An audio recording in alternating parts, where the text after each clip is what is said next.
Mr. Meaty is a show that everyone collectively likes to forget. Nickelodeon pretends like they never aired it, and people who have seen it keep it deep in the most suppressed parts of their subconscious where it can no longer hurt them. The show is about two teenagers, Parker and Josh, working at a fast food restaurant in a mall, and if these god-ugly puppets themselves weren't disturbing enough, the plot lines of each episode are also completely unhinged. I remember seeing this show as a kid, and some of the shit I remember is so goddamn insane, I literally can't believe it aired on Nickelodeon. So let's take a look back through some of the weirdest episodes I remember from when I was a kid. And if I remember them, you have to remember them too. Let's go. The Carrot That Binds. In this episode, Parker isn't appreciated at his job by his friend co-worker Josh, so he's recruited to work at the tofu stand across the hall by the vegan owner. And when the vegan is offering him the position, he keeps touching him with his little hand stick, and it's kind of wild. I don't know, something about it just rubs me the wrong way. Now, of course, since this is Mr. Meaty and vegans are evil, Parker ends up stripped down and tied up in the back room of the tofu restaurant as they do a sacred chant and dance around him. During this part of the episode, the naked puppet for Parker looks absolutely disgusting. His head doesn't even look connected to his goddamn body. It looks like it's falling off. I can't,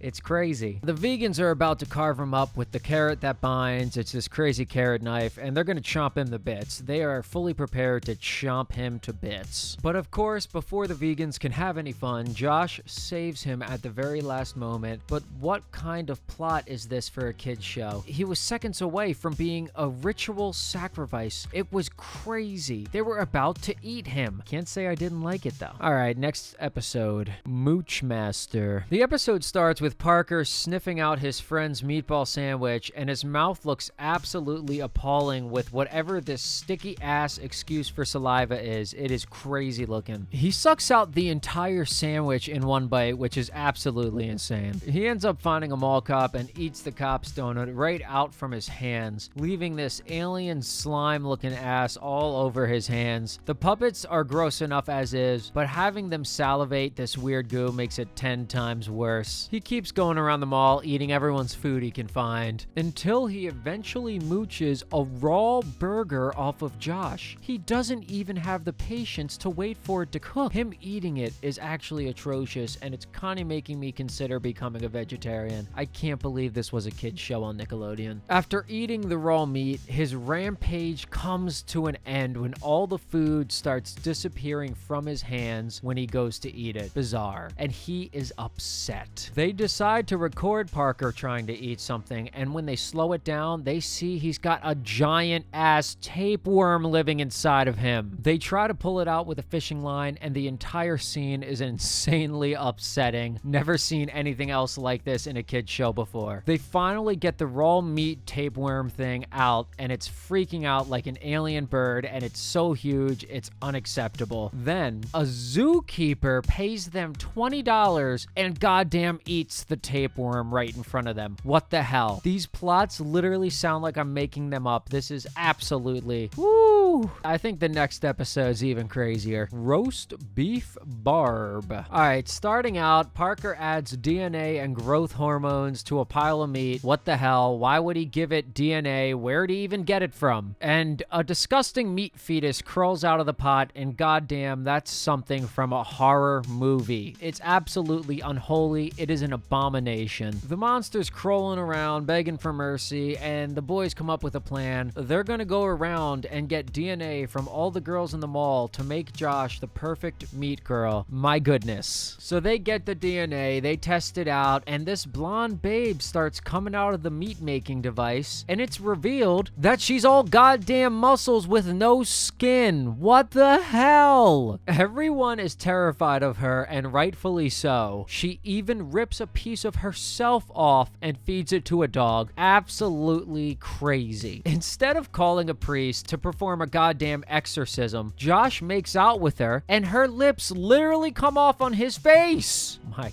God. And then after that, we get this absolutely terrifying dance romance scene between the meat girl and Josh. But then things take a turn for the worse. Josh catches the meat creature cheating on him with a giant ass hunk of meat in the freezer. He walks in on her hooking up with it. This is wild. She kicks him out of the freezer and it's over. Oh, and by the way, her name is Roast Beef Barb. I feel like that detail makes it even more upsetting because it's almost like a crude innuendo. The episode comes to a close with Parker making another living creature, a deep fried chicken in a dress. He takes her on a date, and that's how the episode ends. What a way to end it. All right, one more episode. Schnazola. In this episode, one of the mall girls gets a really big zit on her nose, and Josh tries to impress her by giving her a special cream. They cook it up in the kitchen with meat toppings and spices, which seems fine. Maybe not the best skin product, but harmless enough. But then they go and add goddamn uranium for good measure. What kind of grill runs on uranium? I actually can't understand what kind of restaurant this is. Something shifty's going on. They toss the uranium meat cream on the girl's nose, and it starts goddamn melting and sizzling instantly. Her nose completely falls off and melts into a pile of suds. She is now permanently disfigured, but at least the pimple is gone. They try gluing the nose back onto her, and the glue starts dripping down into her nose hole. It's absolutely disgusting. Parker grabs the nose and accidentally throws it onto the grill, then into the deep fryer. This whole restaurant needs to be quarantined. Then Parker drops the nose on the floor, and a goddamn rat comes out and eats the deep fried uranium poisoned nose. The boys end up throwing some meat onto her face, and they call it a day, and she is understandably very upset, but she ends up liking it after deciding it'll be trailblazing, and everyone else seems to love her new look as well. Everyone else ends up going to Josh and Parker for meat noses, and they essentially open a backdoor meat plastic surgery business. How is this a kid's show? What the hell even is this plot? If I could give Mr. Meaty a one-word review, it would be unacceptable. I feel like I need to take a shower, and this only scratches the surface of how weird and disturbing Mr. Meaty gets. I'm honestly shocked this was allowed to be produced and aired on Nickelodeon. Multiple levels of people, writers, producers, directors all read these scripts and screened these episodes, and then allowed them to be released to children of the world. The puppets look nasty, and the plots they get into are nightmare fuel. But with all that being said, I kinda wish we still got insane shit like this being made today. Alright, thanks for listening.